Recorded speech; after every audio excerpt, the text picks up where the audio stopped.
Hello everyone, I'm Dr. Dimitra Fimi and I am a lecturer in English at Cardiff Metropolitan University, and I have also taught for the Mythgard Institute. It's a great pleasure to be here to be part of this Beowulf launch party. It's been very exciting.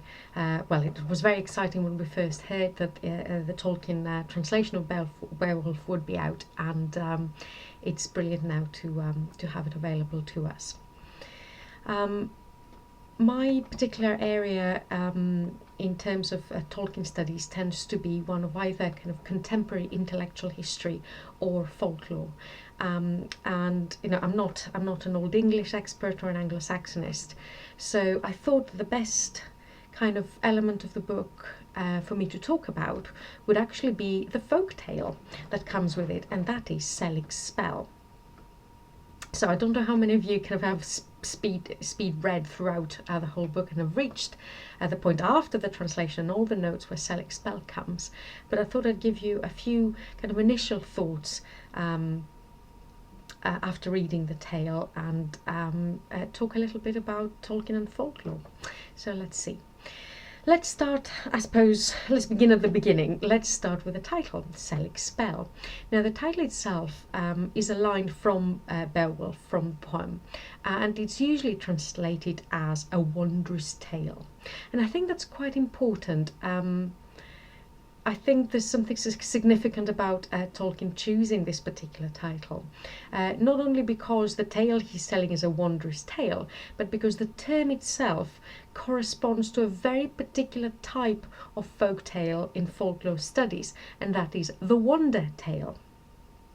Now, folk tales, more generally, are stories primarily told for entertainment, orally usually, by the culture that kind of creates them. And if you think about kind of the three main categories of folk narratives, we have myths that have to do with the gods and the divine and the sacred narratives. We have legends that have to do with heroes and heroic individuals.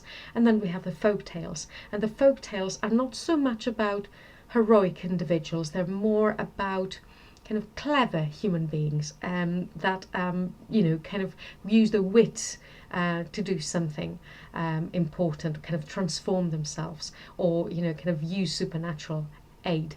But they're not the heroes of the culture. These are stories, as I said, are primarily told for entertainment. Now, there are many types of folk tales. Some of them are very long, some of them very short. Humorous anecdotes are folk tales, no, not dissimilar to what we call today jokes, or animal tales or fables sometimes can be quite short, while other types of folk tales that are longer are the novellas. These are folk tales that do not contain any supernatural element. We have religious tales that are traditional tales about saints or kind of the divine, but outside the texts of the church. And we finally have the wonder tale, the one I kind of want to focus on, and that's elaborate tales, usually quite long, that include supernatural elements, and somehow the hero has to kind of overcome some obstacle or win some kind of quest. Now, the wonder tale is important because it later on developed into a literary genre. And from the 17th and 18th centuries, authors started kind of writing down these folk tales and then transforming them into what we today call a fairy tale. So the fairy tales by Charles Perrault, for example, or the Brothers Grimm, probably started their lives as oral folk tales, but then particular authors like Perrault, like the Grimms, took those tales and transformed them into this literary tale that we know today. So Little Red Riding Hood, The Three Pigs and the Wolf, all of those very, very well-known fairy tales often started as folk tales. Now, what Tolkien is interested in here is actually the folklore element of Beowulf, of the Old English poem. And that is something that had been discussed a lot in scholarship of the Beowulf poem long before Tolkien started teaching it, or kind of composing his own translation. And of course, Tolkien scholars and students have long known his celebrated essay on Beowulf, and in that essay he also talks about the folk elements of Beowulf as well. But in Sellic's spell, he's actually trying to imagine what the folk tale that might have inspired the Beowulf poet would have been.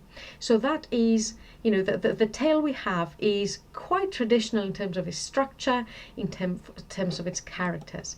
And again, this, as I said before, this idea that Beowulf was somehow inspired, in part, not on the whole of it, but partially by a folk tale, was something that was discussed by other people before. So, for example, probably the best known one would have been, or one of the first scholars would have been Panzer, who in 1910 actually listed a huge number of international folklore folk tales.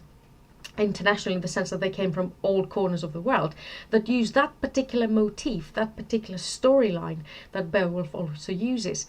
And in folklore we have kind of typologies and classifications for these kinds of things. And the motif that Panzer is talking about is B635.1, and it's the motif called the bear's son. And the bear's son, as the title of the motif shows, has to do with a foster child that's been grown up among bears and often has these animals' qualities, bear qualities. The other scholar that also looked at this idea of the bear's son as an important folkloric origin for Beowulf was a friend and colleague of Tolkien, and that's R.W. Chambers, in his celebrated book on Beowulf. And in that tale, Chambers is actually delineating the main kind of elements of this story. So we have a young man of extraordinary strength. He sets out on his adventure. He associates himself with various companions. He somehow kind of fights a supernatural being when his other companions have failed to defeat it. He mutilates initially this being, and then later on finds his way to a spring or a hole in the earth and makes it descend underwater or under earth to fight the monster and kind of finish them off. And often there's a second monster in this story, often of the opposite gender. So I'm sure those of you that know Beowulf quite well will realise there's a lot of similarities here. This idea of Beowulf fighting with Grendel, kind of mutilating him first, and then descending into water and fighting Grendel's mother. But the folk tale that Tolkien has tried to recreate here actually is much closer to this folktale motif. The character we actually have in this folktale is not called Beowulf, but is called Beowulf. And again, that was a contemporary theory of how the name Beowulf might have come about. It might have been a kenning, it might have been a combination of words that actually means bear, the wolf, the Beowulf. And I think it's interesting that Tolkien starts with this small preface of Sellic's spell, in which he says this version is a story, not the story. So he's not claiming that the fairy tale he's writing is the origin or the potential origin of Beowulf. He says that it's one possible variety of the tales about Beowulf. Remember that folklore is all about oral transmission, stories that slightly change from mouth to mouth and from generation to generation. So he's keeping with that tradition of folklore as a dynamic process that changes and that has many different variants of stories. But he sticks, to some things that we'd expect from a folk tale, and I suppose for most people, from what they know of fairy tales. And he begins in a very typical fashion. The story begins with once upon a time.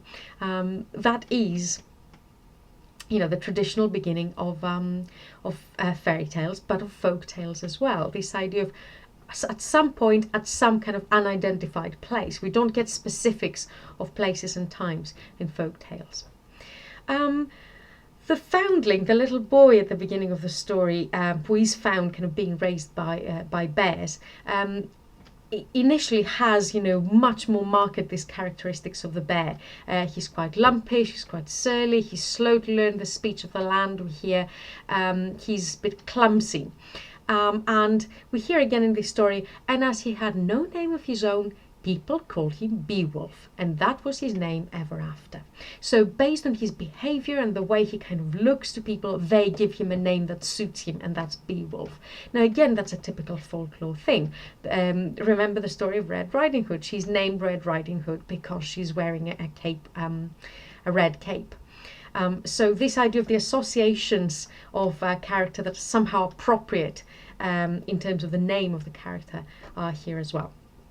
Now we also hear about Beowulf as being somebody who's extraordinarily strong. Again, we get these heroes in folk tales that are supernaturally strong, you know, kind of beyond reason. So in the first instance, we hear that after 7 years after he was found, he had the strength of 7 men in his hands. There's the number 7 here, which is a magical number in folklore, like the number 3.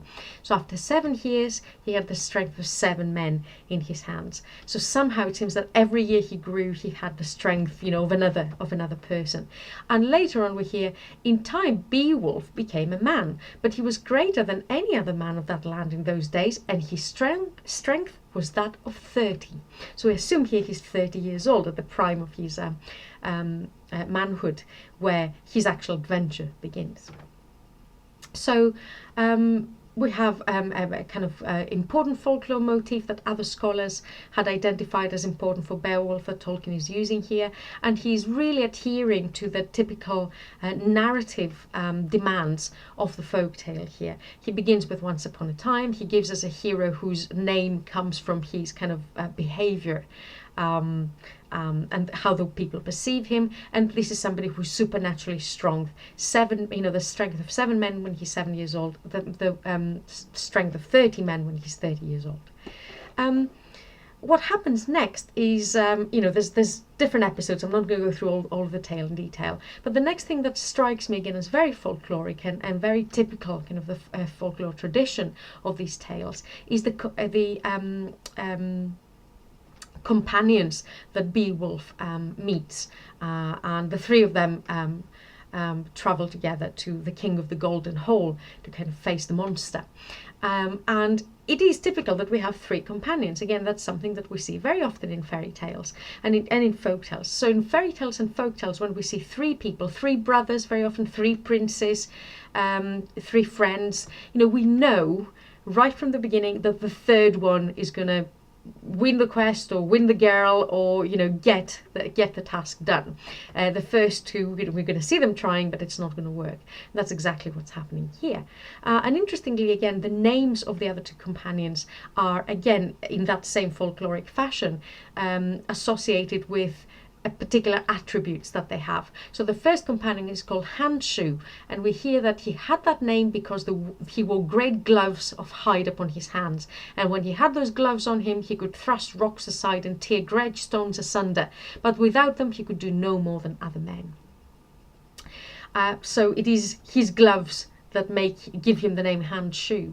And the 3rd one is Ashwood, and he says that, and with my spear I can put to flight a host of men. Then he shook his tall ashen spear so that it whistled in the wind. So his ashen spear is what gives him his name. He's Ashwood. Interestingly, though, those other 2 companions of Beowulf rely on other things rather than their own internal kind of inner strength to battle the monster, and that's part of the reason why they fail. So Handshoe kind of Ashwood first, the more kind of proud one, doesn't manage to kind of get hold of his spear before Grinder, not Grendel in this folktale, Grendel appears, and he's defeated by Grinder. He's eaten up. Handshoe at the same time, you know, wears his glove. His gloves. He's ready to combat the monster, but he falls asleep, and in his sleep he manages kind of the gloves slip off his hands, and again he doesn't manage to defeat Grinder. But Beowulf does not need any weapons. He's got his own strength, and what we hear is that because he's so bear-like, his strength seems to reside in his hug. You know, if he hugs somebody really, really tightly, he can really, you know, he has a grip that people cannot free themselves from, and he can crush people, and that's how he manages to defeat Grendel, first kind of to mutilate him and later on defeat him. I don't want to tell you exactly what's happening at the very end of the story, because all sorts of exciting things are coming up later on, and some of them are close to what happened in Beowulf, and some of them are not. There are some surprises there, so I don't want to spoil it for you.